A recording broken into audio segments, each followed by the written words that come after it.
बिस्मिल्लाहिर्रहमानिर्रहीम अस्सलाम वालेकुम नाज़रीन, मैं हूँ आपका मेज़बान दानिश अंसारी और आप देख रहे हैं मेरा YouTube channel Danish Ansari official. नाज़रीन, आज हम बात करेंगे मलिक महबूब साहब से। आप सबके फेवरेट हैं, मशहूर एस्ट्रोलॉजर हैं। अस्सलाम वालेकुम मलिक साहब, कैसे हैं आप?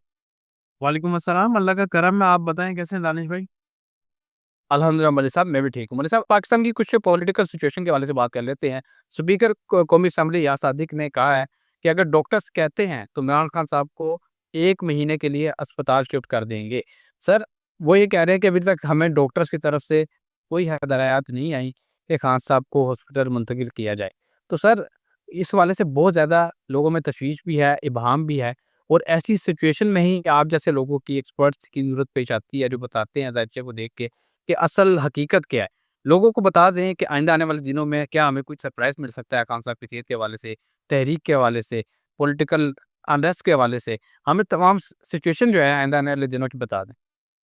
देखिए, आने वाले दिनों में ये जितनी भी आपने बातें की, ये सारी चीज़ों की पॉसिबिलिटीज़ हैं क्योंकि एक प्लैनेट इन्वॉल्व नहीं है, इसमें बहुत सारे प्लैनेट हैं। अलग-अलग चीज़ों को वो यूँ समझिए आइडेंटिफ़ाई करते हैं, शो करते हैं। तो आने वाले दिनों में मुल्क में एक अजीब chaos होगा, हर तरफ भगदड़-सी महसूस होती है। एहतजाज की वजह से भी, खान साहब की सेहत को लेके जाके भी और अगर ये बोल रहे हैं कि डॉक्टर बोल दें, तो डॉक्टरों ने तो बहुत पहले बोल दिया होगा। मेरे ख़्याल से इन्होंने एक्शन नहीं लिया अभी तक। मे बी पॉसिबल मैं आपको बार-बार बोल रहा हूँ, मुझे ऐसा लगता है कि शायद खान साहब अभी अडयाला में नहीं नज़र आते हैं। मुझे ऐसा लगता है कि वो शायद मूव हो चुके हैं। अब मसला ये है कि इस चीज़ की कन्फर्मेशन तब आएगी जब ये न्यूज़ में आएगा या फिर खान साहब खुद बताएँ तो अलग बात है। जिस तरह की पिम्स का एक वाक़या हुआ था, हम लोगों को नहीं पता था और मैं बार-बार आपको बोल रहा हूँ कि ये हॉस्पिटलाइज़ेशन खान साहब की नज़र आती है मुझे। पाकिस्तान तहरीक-ए-इंसाफ के दरमियान जो है इख्तिलाफ़ात जो हैं वो सामने कुछ आ रहे हैं, लेकिन सिर्फ़ एक शख़्स है जिसको हम देख रहे हैं, जिसके बातों में, जिसके असूलों में कोई इख्तिलाफ़ नज़र नहीं आ रहा, वो सोहेल अफ़रीदी साहब हैं। सर, क्या सोहेल अफ़रीदी साहब तमाम पीटीआई की जो क़यादत है उसको एक प्लेटफ़ॉर्म पे इकट्ठा कर सकेंगे और क्या रमज़ान के बाद कोई प्रॉपर लाए-अमल दे सकेंगे, कोई प्रॉपर रोड मैप दे सकेंगे सोहेल अफ़रीदी साहब? सर, मार्च तक पीटीआई जो है ना एक पेज पे नहीं आएगी। मार्च के आखिर में ही कोई ऐसे हालात बनेंगे जिसमें आप सोच सकते हैं कि पीटीआई एक पेज पर होगी और किसी तरह से ये कोई इकदाम उठा सकेगी। मुझे अभी नहीं लगता मार्च से पहले। मैंने आपको बहुत पहले से बोलता आ रहा था जनवरी से कि फ़रवरी, मार्च पीटीआई के लिए मुश्किल है। और देखें एकदम से ऐसे हालात बन गए हैं कि मुश्किलात उनकी बहुत ज़्यादा बढ़ गई हैं। इसी तरह ये अभी भी इख्तिलाफ़ात में रहेंगे, मज़ीद चेहरे ऐसे आपके सामने आ सकते हैं, जिनका हमने ना सोचा हो। तो ये कोई मेरे लिए सरप्राइज़िंग बात नहीं होगी। आने वाले दिनों में जो सबसे बड़ी बात है कि सोहेल अफ़रीदी को बहुत सोच समझ के, बहुत देख-भाल के चलना पड़ेगा क्योंकि इनके दुश्मन भी बहुत हैं, जैसे इमरान खान के। पाकिस्तान की तरफ से अटैक किया गया अफ़गानिस्तान पे और बताया जा रहा है कि 80 से ज़ायद जो दहशतगर्द हैं वो हलाक हो चुके हैं और पाकिस्तान ने 7 मराकज़ को निशाना बनाया, एयर अटैक किया गया। दरअसल सर, मैं आपसे ज़िक्र भी कर रहा था, गुज़िश्ता 2-3 माह से पाकिस्तान में जो दहशतगर्दी की वाक़यात हैं, इंसिडेंट्स हैं, वो बहुत ज़्यादा बढ़ गए थे और पाकिस्तान ने बिलाखिर ये फ़ैसला किया कि अब कार्रवाई करेंगे और पाकिस्तान ने जिस तरह का अटैक किया है, पाकिस्तान और अफ़गानिस्तान की तारीख में इस तरह की मिसाल नहीं मिलती और शायद पाकिस्तान ने इंडिया के बाद अगर किसी मुल्क पे इतना बड़ा अटैक किया है, तो वो अफ़गानिस्तान है।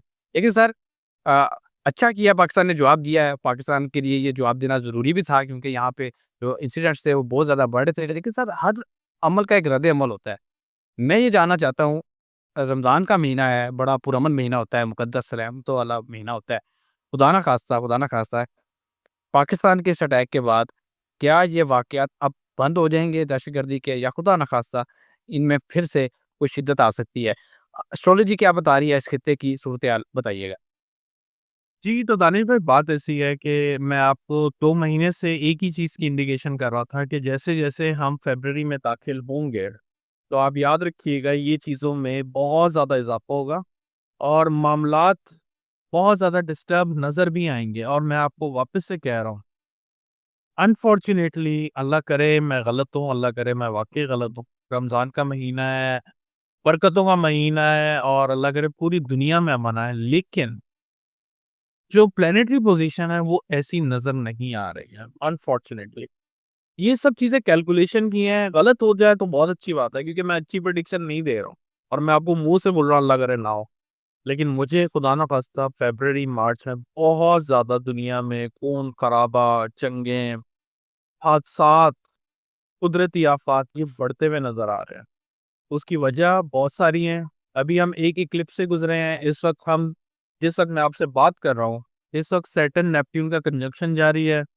इसके बाद कल, जो कि बड़ा इम्पोर्टेंट डे है, इस जगह पे मार्स ने ट्रांज़िट करना है जहाँ इक्लिप्स लगा था।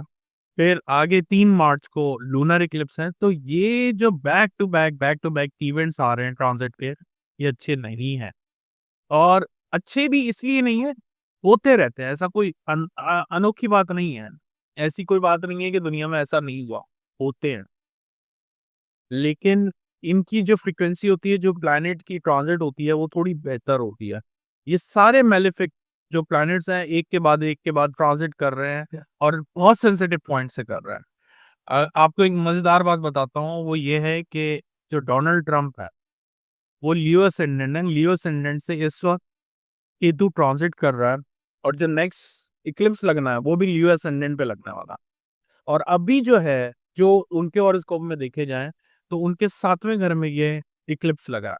और 7वाँ घर नॉर्मली कहा जाता है कि बिल्कुल ऑपोज़िट होता है, उसके ऑपोज़िट स्पाउस का होता है, पार्टनरशिप का होता है। तो ऐसा लगता है कि डोनाल्ड ट्रंप कोई ऐसा खुदा ना खास्ता इक़दाम उठाने जा रहे हैं, जो दुनिया के लिए बड़ा सरप्राइज़िंग और भयानक होने वाला। Okay sir. सर मैं डोनाल्ड ट्रंप के हवाले से भी गुफ्तगू करना चाहता हूँ, लेकिन एक सवाल मैं पहले आपसे कर लूँ, क्योंकि पाकिस्तान ने जो अटैक किया है अफ़गानिस्तान पे, ये पाकिस्तान ने पहले बता दिया था कि हम ये अटैक करने जा रहे हैं और 1-2 हफ़्ते पहले ही इसका ज़िक्र कर दिया था। लेकिन सर मैं ये जानना चाहता हूँ कि क्या कोई खुदा ना ख़ास्ता कोई ऐसा सरप्राइज़ हमें मिल सकता है? क्योंकि हम जानते हैं कि इंडिया ही वो मुल्क है जो अफ़गानिस्तान के ज़रिए पाकिस्तान में दहशतगर्दी कर रहा है।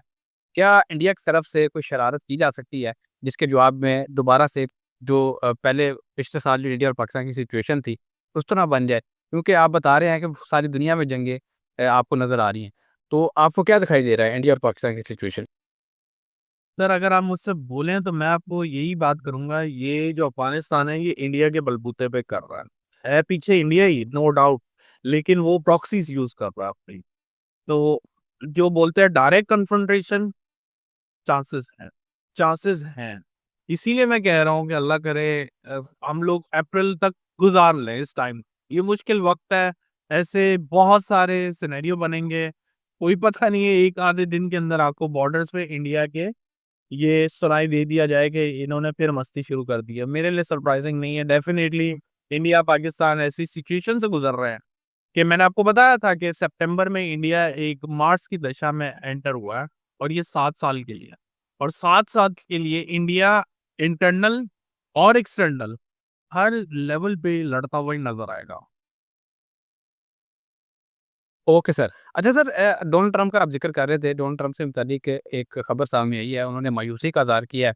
मायूसी का इज़हार क्यों किया है? क्योंकि इस वक़्त अमेरिका की जो फ़ौज का एक बड़ा हिस्सा है, वो मशरिक़ वुस्ता में ईरान की सरहद के करीब मौजूद है। 2 एयरक्राफ्ट कैरियर, दर्जनों तैयारे, हज़ारों फ़ौजी और साज़ो-सामान जो है, जो जंगी साज़ो-सामान है, वो भी वहाँ पे जो है वो डिप्लॉय कर दिया गया है। लेकिन उसके बावजूद ईरान ने घुटने टेकने से साफ़ इनकार कर दिया है। बल्कि ईरान की तरफ से तो दावत दी गई है कि आप हमारे मुल्क में आके सरमायाकारी करें। ईरान बड़ा पॉज़िटिव चल रहा है। लेकिन सर डोनाल्ड ट्रंप ने मायूसी का इज़हार किया है और डोनाल्ड ट्रंप की मायूसी का मतलब ये है कि वो कोई शरारत करेंगे। लेकिन सर मुझे ये बता दें कि ये शरारत जो है ये किस टाइम आपको दिखाई दे रही है? आजकल में 1 हफ़्ते बाद, 2 हफ़्ते बाद?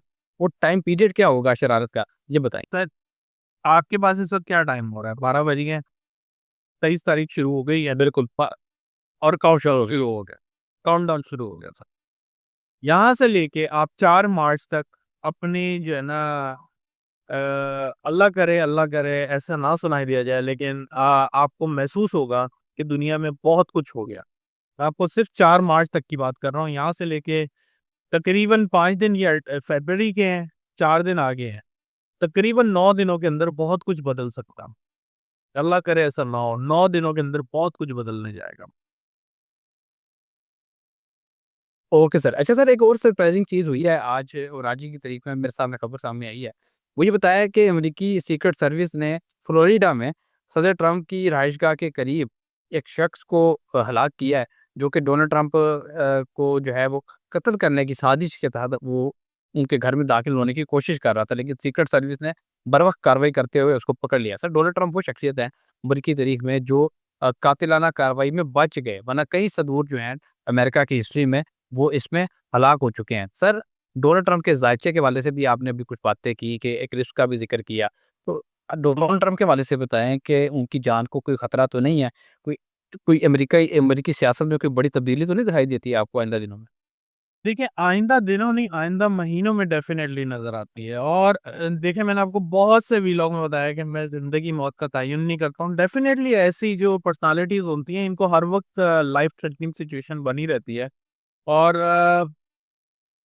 अगर ये कंटिन्यू करेंगे भी सही तो मुझे इस साल से ज़्यादा ये नज़र नहीं आता है। मैंने आपको बताया है, इस साल में जो है ना इनका हुकूमत का बहुत बहुत ज़्यादा जो है मामलात बहुत आउट ऑफ कंट्रोल होते हुए आपको नज़र आएँगे। तो मुझे ये इस साल से ज़्यादा नज़र नहीं आता है। Okay sir. अच्छा सर, इसराइल में तैनात अमेरिकी सफ़ीर माइक हुकाबी ने कहा है कि इसराइल को पूरे मशरिक़ वुस्ता पर कब्ज़े का हक़ हासिल है। उन्होंने कहा कि अगर इसराइल दरियाए नील से नहर फ़रात तक के इलाकों पर कंट्रोल हासिल कर ले, तो ये ठीक होगा। सर, जिन लोगों को नहीं पता उनको मैं बता दूँ देखने वालों को कि दरियाए नील से नहर फ़रात तक का जो इलाका है वो ग्रेटर इसराइल के हिस्से में आता है, उसके नक्शे में आता है और इनकी प्लानिंग भी यही है कि इन इलाकों पे कब्ज़ा किया जाए, इनका कंट्रोल हासिल किया जाए। आप क्या देख रहे हैं सर कि ये जो अमेरिकी सफ़ीर ने उनकी खुल के हमायत कर दी है, इसका क्या फ्यूचर आप देख रहे हैं? क्योंकि तमाम इस्लामी ममालिक ने इसकी सख्त मज़म्मत भी की है। तो ये तो खुल के सामने आ गए हैं, अमेरिका और इसराइल जो है, इनका गठजोड़ जो है सामने आ गया है। अब क्या फ्यूचर देखते हैं आप इसका? ये इतने आसानी से नहीं होगा सर, इसमें बहुत टाइम है लेकिन अभी फ़िलहाल तो ये ऐसी बातें यूँ समझें कि एक तरह से प्रेशर बनाने के लिए कही जा रही हैं। इल्यूजन्स है क्योंकि राहु की इन्वॉल्वमेंट है तो मुझे नहीं लगता ऐसा अभी कुछ मुमकिन हो। ये बातें ही रहेंगी सिर्फ़ फ़िलहाल। ओके सर, बहुत शुक्रिया सर, आपने अपने कीमती वक़्त में से कुछ वक़्त निकाला और इतनी ज़बरदस्त प्रेडिक्शंस हमारे साथ शेयर की। इंशाल्लाह नेक्स्ट प्रोग्राम में ऐसे ही दिलचस्प टॉपिक के साथ दोबारा पेश होंगे। अगली वीडियो तक के लिए मुझे और मलिक महबूब साहब को इजाज़त दीजिए। अल्लाह हाफ़िज़।